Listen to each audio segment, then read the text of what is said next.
Oh, beg your pardon. So the final score at the racecourse: Wrexham 1, Sutton United 1. At an angry racecourse, in all honesty, it wasn't a pretty sight really. The second half, the first half wasn't great. Wrexham dropping 2 more points and coming close to dropping that one that they got. Late penalty by Bobby Grant, 2 minutes from the end, earning victory. I'm talking nonsense. Earning a draw. So, I'll go through the events of the match and then, by all means, ask me questions about it and about what happened off the pitch as well. And, well, we'll see what we can make of it. Wrexham, in a fairly soporific first half, were on top, to be fair. They were the better side, except for one very dangerous spell in the middle when they lost control of it, but they didn't make enough chances, really. There was quite a lot of neat interplay between the forward players, particularly between Harris in the middle, Tollett and Grant. Grant was spectacular, absolutely. He really did well, cutting in from the right-hand side in the first half particularly. He had the first chance, a wicked effort, 8th minute, cutting inside from the right, ripping a tremendous 20-yarder, which flew just past the left post. The keeper absolutely rooted to the spot, just couldn't react in time. And it was very, very close to a goal. A couple of minutes later, another opportunity, a corner half cleared. It fell to Tollett on the edge there. He did well to make a bit of space for himself, but rather pulled his shot. And Harris and Chambers were unmarked 6 yards out. He came at them quickly, but it was a good chance. And I'm not quite sure if it was Chambers or Harris who got the last touch, but it was just ricocheted well wide. A good opportunity. And almost straight away, Sutton came tearing forwards and had their first opportunity of the match, a really good opportunity. It was Ajiboye, the right-sided winger, who came forwards. Brilliant slaloming run, beat Jennings and Chambers running into the box, maybe a bit too easily, but he drove the ball across Dibble, and Dibble did brilliantly. His weight was on his left. He managed to transfer his weight to his right and get a good hand to it and push it clear. Fine save by Dibble. Wrexham then getting back on top again. Young standing up a free kick. Pearson flicking it on. It ricocheted off a defender's body. There's a half-hearted shout for handball in the box. It fell to Chambers on the edge of the area. Decent chance, but on his weaker foot, and he just hit a horrible weak effort into the ground. It dribbled a long way wide.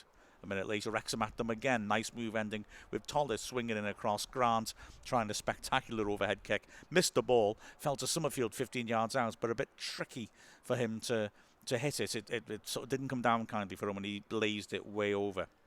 Halfway through the half, though, massive let-off for Wrexham. A corner swept in, and Dibble missed his punch. Collins attacked it. It looked like it might have gone over the line. It was cleared off the line. Follow-up shot came in, hit the bar and span over for a goal kick. What a let-off that was, I tell you. Not sure if it did go over the line or not. We haven't had a chance to look at the TV pictures, although the way Sutton's protest died fairly quickly suggests it probably didn't quite, but it was a close-run thing.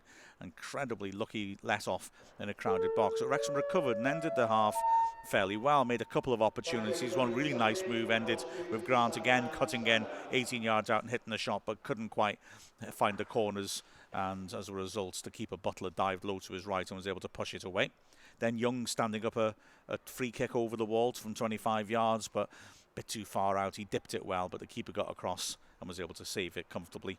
And then Wright feeding a through ball, which Harris was after, but unfortunately for him, Butler was quickly off his line, just beat him to it.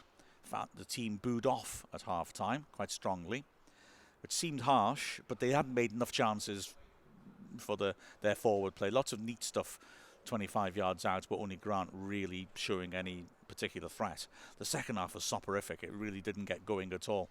There was the odd opportunity, but in the first 15 minutes of it, really only one for Wrexham. Harris did well, picking the ball up after Wrexham were broken nicely, accelerating down the right channel and trying to hit the ball back across the keeper. The keeper got down to his right and held on to it. And then Wrexham tried a double substitution. Now, whether it was wise or not, I don't know. It was Oswell and Redmond coming on, Wright and Tollett coming off. I could see why Wright came off. Not sure about him in the hole, and he wasn't linking up as well as the other front three. But I was surprised to see Tollett go, because he was really starting to run at Bollerin, where a couple of minutes earlier he just burst past him like he wasn't there. Tollett was a bit up and down, but his pace had scared Bolarin when it seemed strange to take him off at that point when he was just starting to threaten. And so Redmond came on, and almost immediately Wrexham made a chance. Oswell certainly was providing a decent focal point up front. Wrexham had too much long stuff through the middle at Harris, who did well when he could take it on his chest, but not when he was having to fight in the air. And Oswell was better, more of a focal point, made the ball stick more. Redmond was struggling to make any real impact. So Wrexham made a chance soon after the change. A free kick from Young, Pearson with a looping header from the edge of the area, which was comfortably tipped over by Butler. But then 3 minutes later, Wrexham were behind. Sloppy in terms of how it's conceded. Sloppy in the sense that, having been on top of the game, Wrexham really shouldn't have been allowing Sutton back in like this. Eastman just stood up a high ball to the edge of the area. Davis was able to win the ball a bit too easily to nod it down, and Beautyman just managed to nick it in front of his man 6 yards out and hook the ball into the top corner. Dibble had no chance. It was a poor goal to concede, and the atmosphere then went incredibly nasty. The fans were furious. There was a lot of booing, a lot of chanting against Brian Hughes, a lot of chanting in general, very dissatisfied crowd. Wrexham tried to respond. Young swung in a corner. Pearson got up 6 yards out, but it was a very difficult one to get on top of it and headed it over the bar. Then a really nice move, Harris squaring it on for Summerfield 18 yards out. He did nicely to sidestep his man and had a glorious chance in the D, no pressure on him. He went for the top left corner and he didn't hit it. A real opportunity and a shame for him. Wrexham kept trying to push on. There was one more chance created when a decent strike by Grant just wasn't quite on target before they made the final change with 10 minutes left. Summerfield off, Rutherford on, 3 at the back, and Jennings and Rutherford on the flanks charging forwards. And to be fair, this kitchen sink approach did again spark a couple of opportunities before the actual breakthrough. Grant with a lovely cushioned volley around the corner. Rutherford setting a good ball in to the edge of the box. Harris rather toe poking it 20 yards out. He looked a bit tired at the end. He's played those 2 Welsh under 21 games in the week, of course, and he put it well wide before the breakthrough. Corner from Young. Suddenly the defended corners, well, Young could put a lot of them into good areas, but the centre-backs, Collins and Goodliff, had done really well in attacking them. This was a good one, though. Pearson charging onto it, met it with a powerful header. It was going to go in, but Eastman on the line jumped up and pushed it away with his hand. Referee gave the penalty and gave Eastman the red card. There was a lot of shenanigans going on then from Sutton, trying to delay the penalty, but eventually Grant was able to take it, and boy, did he take it. Slammed it into the top right corner. Terrific power on that. And Wrexham will level and now had 2 minutes plus 5 minutes of added time against 10 men. But they struggled really to get any chances going. There was one moment, and this is one I'd like to see back on TV, first minute of added time, a free kick into the box. Pearson certainly got goal side of Collins. He then went down, claiming he was pushed over. I wouldn't mind seeing that again.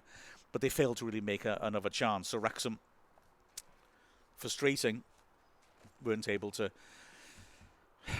pick themselves up and get that late goal, which would have changed the atmosphere further. The booing at the end maybe wasn't as strong as it would have been if we hadn't had that brave fight back at the end, but still it was disappointing. Bobby Grant's by far and away the best player on the pitch. But let's have a look at your comments and see what you've been making of it. I apologise to Lee, but I might skip the Devon-related conversation. Although Lee then does say that as a fan-owned club, we need to stand up. Hughes has no managerial CV. The trust needs to go. I want to address the trust thing first. I think the choice of manager is a separate thing. I just can't go along with this idea that fan-owned club is a bad thing for Wrexham. Do we want to support Bury instead? We're surrounded by horrible examples of negative owners and people who have damaged their club and as a result their community, and here we are with a fan-owned community-based club, and whether we're unhappy about a team or not, we know it's going to stay here. We know it's permanent. We know Wrexham Football Club's safe because people who love the club own it, and we would be absolutely mad, I think, to go against that. We've been going close the last couple of years. We have built towards something, and just throwing that out because we fancy immediate success, I think would be really a terrible mistake. So I absolutely disagree with the trust thing. As for Hughes' lack of experience, well, I mean, Keats had no experience and nearly took us up. Morel had no experience and nearly took us up. Sometimes people succeed. Ricketts started well. Um, I do take the point. Um, I feel it's a bit early to be pressing the panic button on it, although there are certain little things I'm not totally sure about. Not sure about the recruitment, perhaps, and there's some very good players brought in, but some maybe who might not be able to help us that much achieve promotion. And I'm not sure. I'd rather see a holding midfielder, obviously a Keogh Wright playing in front of the back four and solidify that defence and start getting clean sheets again. But I think it's a little early to panic too much about it. Tardu makes a good point. I agree with how this was. No rhythm to our play. Very little chances being created. Never seemed to get behind their defence. That was something that troubled me. I agree completely. Wrexham were not... there was neat interplay, like I said, between Harris, Tollis and Grant. But apart from Grant, there wasn't much cutting edge. It was nice, it was neat, it looked promising, but it wasn't ultimately leading to enough. And hasn't that been the problem, really? Have our performances been that awful? But has it not just been that in the final third we've not put teams to bed? We could have scored 5 or 6 against Stockport. I know we lost, but we could have scored 5 or 6 in that game if we'd taken chances. The Maidenhead game we should have won. We should have polished them off. Fantastic strike by Josh Smile to get their equaliser right at the end, but we should have just finished that off. We were so in control of it, and here again we got on control. Although I agree there wasn't that much rhythm to our play, it was sporadic. Occasionally there was, generally there wasn't, but we did have spells where we were getting on top and we didn't make enough chances, and I think that's absolutely correct, and I think that's where we need to just try and improve. I would say, though, to be fair to Hughes, he brought in JJ Hooper to be that cutting edge. He looks a good striker to me. He looks exactly what Wrexham need, Hooper, and he's out injured. And I can't help feeling that maybe if Hooper had played in these games with the runs being disappointing, things might have been a bit different. I don't know. Although Oswald's battled away well enough up front, I should say. Yeah, so a good point here from Kai Rass there, saying that Ricketts, Keats, Saunders and Morrell had no managerial CV. Little and Mills had a managerial CV. That's absolutely true. Roy Cuffin is saying, without a clue, nothing up front. Time for Yozza to go. They could do with someone up on TV gantry watching and telling Hughes what to do. Well, like I said about Hughes, I think you can't. I don't think it's premature to be looking at that. I'm not sure about the TV gantry comments. The way they set it up is there's an analyst up in the TV gantry recording it. He's got an earpiece connecting to Hughes and to Carl Darlington, who sits high up in the dugout to look at things. And of course, Brian Flynn sits high up as well. I'm not sure if he's on the earpiece that really. So it's the season's still pretty young. I mean, we've got a game in hand. We're not miles away from the playoffs. I know I'm sounding daftly optimistic. Please don't don't think I'm saying everything's fantastic and we've virtually won the league already. I'm not, but I think it's a bit early to be seeing the season as dead, to be honest with you. Tardudes, in his lack of spirit, players seem disinterested. 20-year-old leading the line is not working at present. I don't think they're disinterested. I think there was spirit. I mean, they fought back there. Look at the Stockport game; they fought back in the second half. I would not for a second want to suggest that they're not trying. That there's a lack of your family employment. Be happy at the moment, but I suspect that won't. I don't think they'd press the button yet. I don't think that's the situation at the moment. I would suggest the can spiral horribly out of control quickly, and there's danger it could do that, and things could become more catastrophic. I don't think we're saying no excuses here, but what has happened to the level of refereeing this season? Are they afraid to give bookings? I felt the refereeing has been pretty poor this season as well, and certainly in this game. And I got to say, I will say straight away, I don't think the referees influenced the outcome of this game. I think maybe they have other games. You have Bollerinwa getting booked late on, but he's earlier on made a tactical handball to stop a breakaway and then attempted to kick the ball away afterwards as well to waste time. Well, that's a yellow, so when he got his second yellow, he should have been off. Ajiboye should have been ducked for diving, I thought, when he tried to claim Pearson fouled him in the box, and then he got a booking later on. I mean, I do feel a bit bemused sometimes, down to the coaching staff, not down to the to the referees. Although I am a little frustrated this season by the standards, I've got to say. And that's speaking as someone who finds the refereeing standards frustrating in the National League anyway.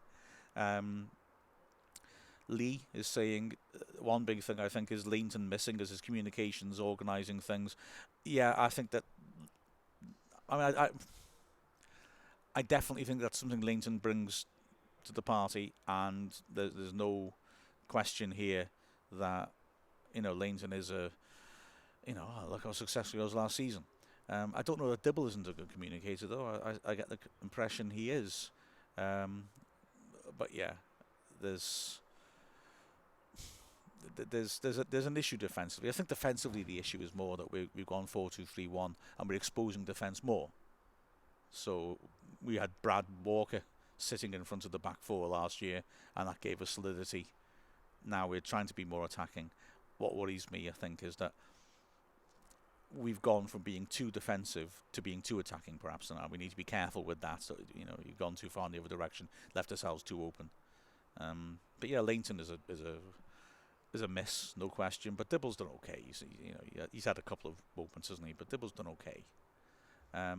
Let's see what else. Tardoud, I think the players are there, but there's something missing. I wouldn't necessarily disagree with that. When everyone was optimistic in the summer, I wasn't. I didn't like the look of some of the recruitment, like I said at the start of the podcast, and so I've not felt quite as bad as other people because I've seen signs the team could gel, and I've thought, okay, this could improve, and I had quite a low expectation. And I still sort of feel that. You see bits of performances, bits of link-up play. It's not quite right. I can't help thinking, if we're going to stick to 4-2-3-1, Hooper up front, Harris off him, Grant and Tollis on the flanks ought to be a four that will cause problems. But I don't know. I'm not so sure I agree with you, K.E. Evans, in the same old formation and tactics. No plan B. Players looking lost, not looking at the team coming to us or who we are going to. It's a case of turning up and hoping for the best. All three need to go now. I can assure you, they definitely look at the next opponents. They don't just turn up and hope for the best. They're employing a data analyst, for heaven's sake, So no, they definitely don't do that. And I wouldn't agree with the idea of same old formation and tactics and no plan B. For me, but a fundamental issue is I think we should go back to last season's 4-3-3 and just trust that we've got better attacking players, because Grant's playing much better. Hooper's a better striker. We've got Tollis, who's a threat. Harris is a good player. I think we should go back to that solidity, knowing that if we can keep clean sheets, our strikers are more likely to score goals, personally.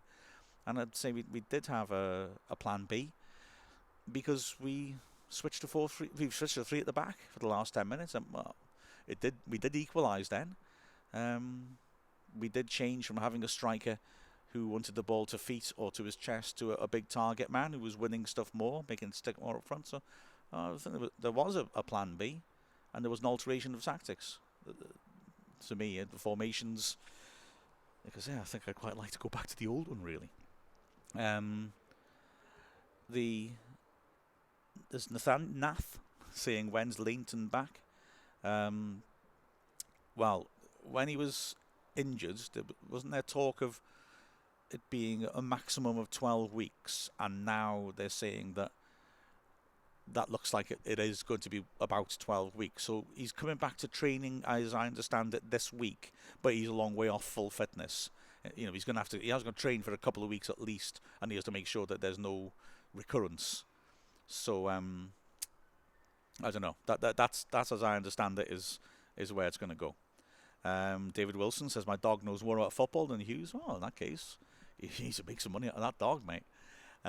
Lee says, surely though we should go 4-4-2, 2 wingers with pace crossing it in. Never believe we don't have the players, have good squads. Is it the way they're coached? It's always hard to judge how teams are coached because we don't get to see it. 4-4-2, yeah, I could see. Let's think, how's that going to pan out? You're going to have the same back four probably.